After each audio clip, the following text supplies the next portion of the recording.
il est encore trop tôt pour déterminer le mobile de l'attaque.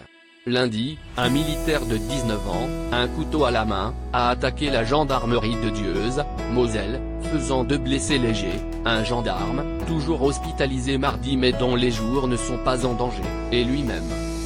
Quelques minutes avant, un individu avait appelé la gendarmerie et a menacé d'y commettre un carnage au nom du groupe État islamique.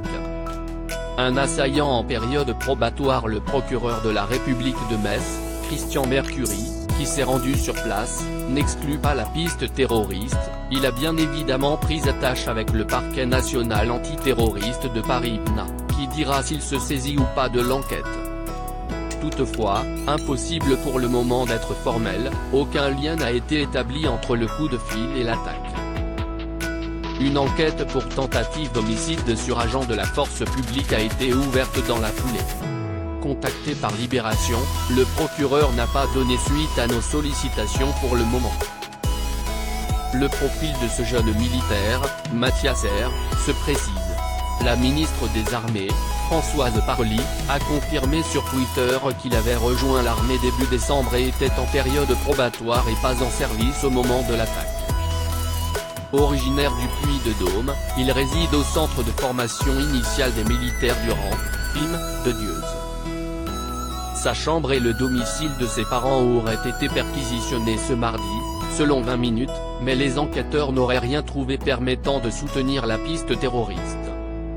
Les investigations sur la personnalité de l'assaillant et sur son entourage sont en cours. Des menaces prises au sérieux. Tout a commencé à 15 h lundi, le centre opérationnel de la gendarmerie reçoit un appel. Des menaces prises au sérieux, rapporte le colonel Nicolas Philippotin, commandant de la section de recherche de la gendarmerie de Metz à l'AFP, y sont proférées. L'individu a déclaré qu'il était militaire, qu'il allait y avoir un carnage à Dieuze et qu'il se revendiquait de l'État islamique, a expliqué le procureur. À l'arrivée de l'homme, une fonctionnaire à l'accueil a alerté ses collègues. L'un d'entre eux s'est interposé. Le gendarme aurait d'abord riposté avec sa bombe lacrymogène, affirme France 3 Grand Est, avant de faire usage de son arme de service à 2 reprises, blessant l'assaillant à l'abdomen. Le gendarme auteur des coups de feu a été légèrement blessé au bras par l'arme blanche et hospitalisé, selon le procureur. Les 2 hommes ont été transportés à l'hôpital de Metz. Le jeune militaire a subi une opération dans la nuit, son pronostic vital n'est plus engagé.